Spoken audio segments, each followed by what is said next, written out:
Step into the shadows of the American justice system, where the stories are raw, the emotions are real, and the truth is often more shocking than fiction.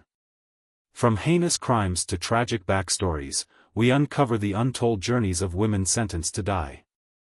Who are they? What led them to this fate? And what happens in those final moments, their last meals, last words, and final walk? Join us as we explore the dark corners of death row, sharing true crime stories, infamous cases, and the human side of women awaiting execution. Subscribe now, because every story deserves to be heard.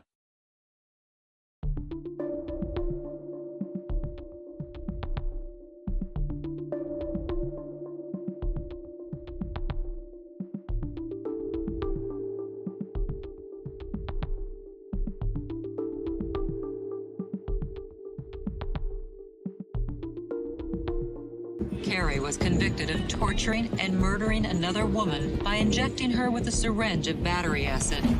Carrie Lynn Dalton was arrested in 1992, nearly 4 years after the 1988 torture and murder of Irene Melanie May in California.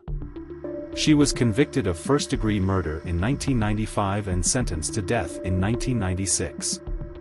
Dalton's case is particularly notable for its brutal details and the fact that May's body was never found, making it a rare no-body conviction. Dalton lived in a trailer park in Live Oak Springs, California, with her boyfriend. Irene May, the victim, was a friend who frequently visited. Dalton reportedly believed that May had stolen drugs from her, specifically methamphetamine, which triggered a violent confrontation.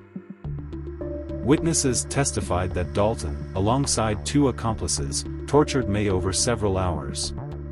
Methods described included stabbing her with a screwdriver, hitting her with a frying pan, and using electricity to shock her.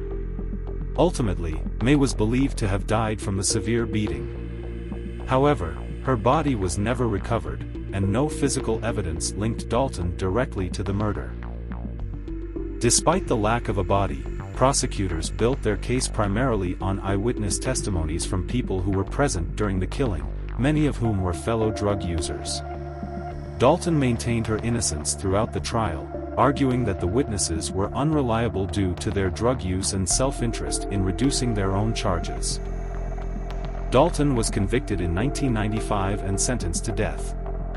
Her case has since sparked debates about the reliability of witness testimony from individuals involved in drugs and criminal activities, as well as the ethics of no-body convictions. Carrie Lynn Dalton remains on death row in California. The state has not carried out an execution since 2006, and Governor Gavin Newsom imposed a moratorium on the death penalty in 2019. So, while she's sentenced to death, it's uncertain whether that sentence will ever be carried out.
Brittany Marlowe Hallberg was convicted of capital murder for the 1996 killing of 80-year-old A.B. Towery Sr. in Amarillo, Texas.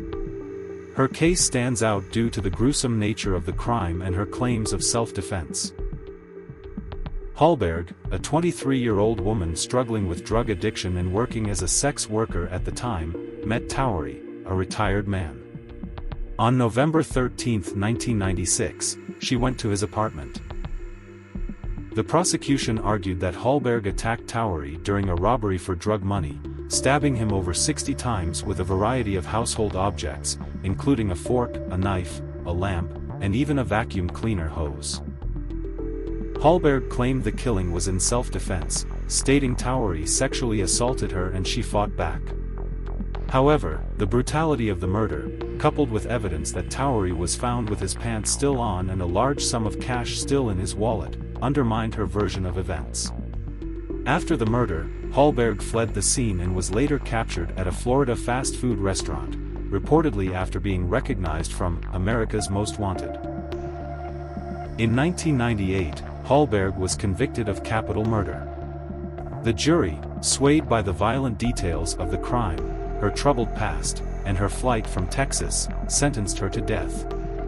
Her case gained attention for how the media portrayed her, often highlighting her blonde, attractive appearance, creating a narrative that contrasted her looks with the horrific crime. Hallberg remains on death row in Texas, consistently maintaining that she acted in self-defense. She's filed multiple appeals over the years, arguing that her lawyers were ineffective and that prosecutors misrepresented evidence. However, none of her appeals have succeeded so far. In the final moments before everything changes, time slows down. For women who kill, those last breaths are filled with a whirlwind of emotions: fear, regret, defiance, or sometimes, nothing at all.